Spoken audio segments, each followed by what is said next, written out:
हे WhatsApp guys, मेरा नाम है जय और आप देख रहे हैं टेक्नोजू। दोस्तों, बहुत लोगों को ये दिमाग में डाउट होता है कि ये एआई क्या है। आजकल हमारे फोन्स में, टीवीज में और बहुत सारी जगह पे एआई देखने को मिलता है, लेकिन ये एआई है क्या? तो आज के इसी वीडियो में मैं आपको बताने वाला हूं कि ये एआई क्या है और हमारे लाइफ में ये कितना महत्वपूर्ण है या हमें क्या काम लग सकता है हमारी लाइफ में। तो लेट्स स्टार्ट।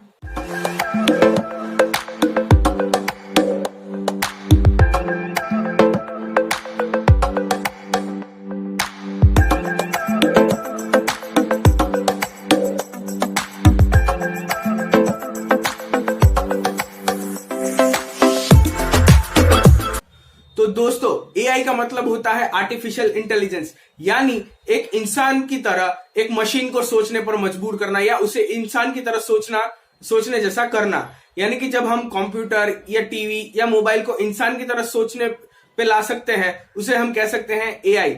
यानी हमें एक मशीन को सिखाना है कि हम कैसे इंसान की तरह सोच सकते हैं, यानी एक मशीन कैसे इंसान की तरह सोच सकता है और एक मशीन कैसे इंसान के काम आ सकता है। जैसे कि हमें कहीं जाना है तो हम अपनी ऐप खोल देते हैं गूगल मैप, तो ये उसमें एक एआई भरा हुआ है जिसकी वजह से आपको रूट्स देखने को मिल जाते हैं, जहां पे बहुत सारा मैप्स का डेटा फीड किया हुआ है। और जब हम कोई लोकेशन डालते हैं, जैसे कि मुझे अहमदाबाद से दिल्ली जाना है, तो मुझे तो बहुत सारे रास्ते अलग अलग मिलेंगे, लेकिन मैप में बाय डिफॉल्ट हमें वही रास्ता दिखाया जाता है जो हमारे लिए फास्टेस्ट है और शॉर्टेस्ट है, जिसकी वजह से आपका कम किलोमीटर जाता है और आपका जो है जल्दी से पहुंच सकते हैं। तो ये एक एआई की बहुत ही अच्छी बात है कि ये हमारे इंसान की तरह सोचता है कि कौन सा चीज हमारे लिए फायदे कारक है। जैसे कि अगर मैं आपको बेस्ट एग्जांपल दूं, तो हम जैसे मानते हैं कि आजकल एआई जो है अभी अभी रिसेंटली आया है या गूगल मैप्स के आने के बाद आया है या कोई ऐसी एप्लीकेशंस के आने के बाद आया है, तो ऐसा नहीं है। ये एआई बहुत ही पहले से चला आ रहा है। 1996 में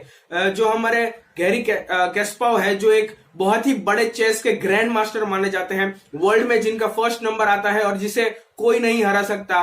1995 में आईबीएम ने एक गेम बनाई जहां पे उसका नाम था डीप ब्लू या ब्लू डीप करके एक गेम थी, जो एक चेस की गेम थी। 1995 में उसने कैस्पाव को चैलेंज किया, लेकिन 1995 में कैस्पाव ने उसे हरा दिया उस गेम को।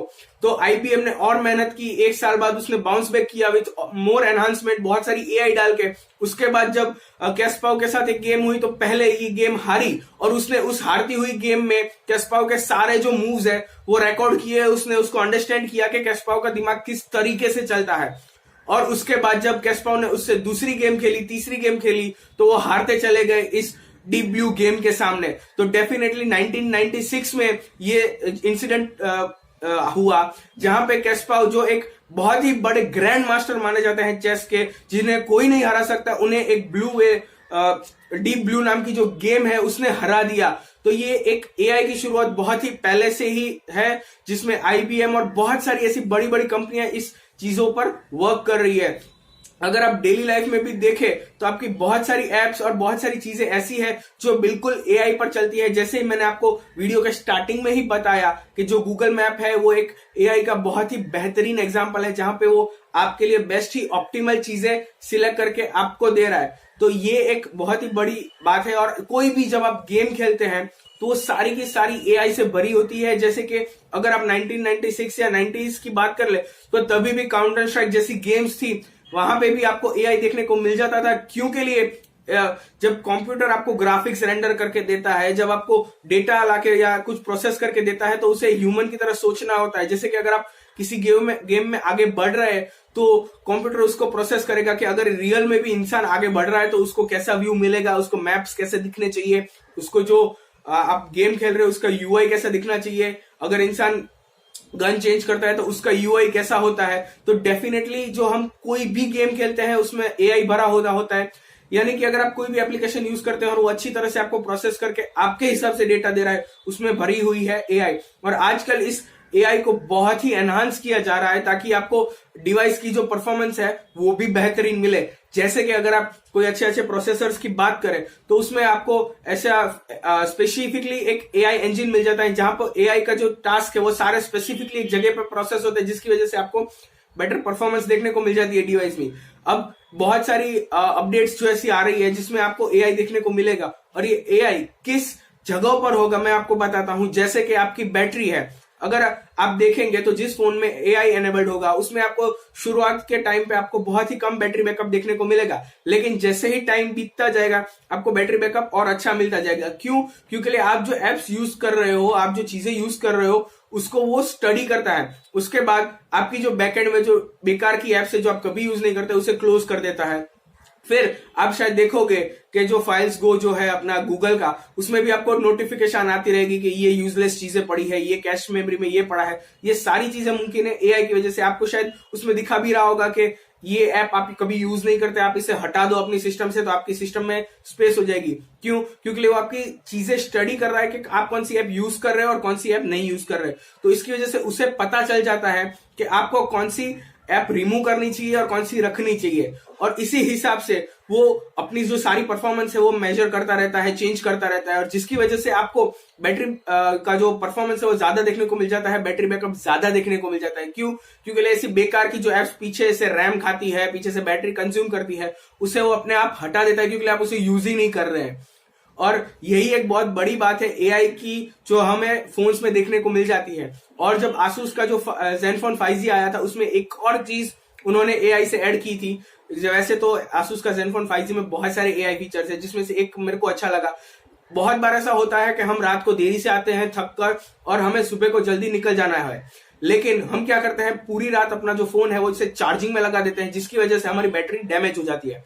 लेकिन आसूस ने क्या सोचा कि हम लोग एक काम करते हैं, हमारे जो बैटरी का चार्जिंग स्पीड है उसको हम कंट्रोल करते हैं। अगर हम रात को चार्जिंग में लगाते हैं इस फोन को और सुबह तक रखते हैं तो बैटरी का जो चार्जिंग है, चार्जिंग स्पीड अपने आप स्लो हो जाएगी, और सुबह का जैसे कि आपको 6 बजे जाना है तो आप उसे फोन को बता दीजिए कि मुझे 6 बजे जाना है, तो उसके हिसाब से वो कैलकुलेट कर लेगा कि कितनी mAh पे मैंने अगर बैटरी चार्ज की तो सुबह को 6 बजे तक चार्ज हो जाएगी, जिसकी वजह से आपकी बैटरी को डैमेज नहीं होगा। तो ये एक बहुत अच्छा फीचर था इस एआई का। और एक और फीचर जो मुझे ज़ेनफोन 5G में अच्छा लगा था आसूस की ओर से, वो था कि अगर आप कोई साइलेंट जगह पे हैं, जैसे कि आप कहीं मीटिंग में है या कहीं पे भी है, आपका फोन नॉर्मल मोड में भी है, फिर भी आपका जो रिंगिंग वॉल्यूम होगा वो कम होगा। और अगर आप कहीं पे नॉइस वाली जगह पे हैं तो ऑटोमेटिकली जो आपका फोन है वो जोर से बजेगा, तो आपको पता चलेगा कि फोन आया है। तो ये एक बहुत ही अच्छी बात थी मुझे इस फीचर की लगी, क्योंकि अगर आप मीटिंग में होते हैं और फोन लाउड में है तो डेफिनेटली आपको एम्बेरसमेंट होगा जब आप फोन जोर से बजेगा। लेकिन आसूस ने वो कुछ ऐसी टेक्नोलॉजी लगाई जिसमें एआई का यूज करके उन्होंने ये फैच कर लिया कि एनवायरनमेंट में नॉइज कितना है, और उसके बाद जब रिंग बजती है तो बहुत ही कम वॉल्यूम में रिंग बजती है अगर एनवायरनमेंट साइलेंट है या मतलब एकदम शांत एनवायरनमेंट है तब। लेकिन अगर आपके एनवायरनमेंट में नॉइस ज्यादा है तो वो फोन फिर से फैच कर लेगा कि कितना नॉइस है आसपास के एनवायरनमेंट में, और उसके हिसाब से रिंगिंग वॉल्यूम सेट करेगा। तो ये बहुत ही अच्छे फीचर था आसूस ज़ेनफोन 5G की। और आपको आगे भी बहुत सारे ऐसे फीचर्स मोबाइल्स में, टीवीज में देखने को मिलेंगे जहां पे एआई एक बहुत ही बेहतरीन वर्क करेगा और आपका जो वर्कलोड है वो कम करता रहेगा। तो बस आज की वीडियो में इतना ही, अगले वीडियो में मिलते हैं। Thanks for watching guys.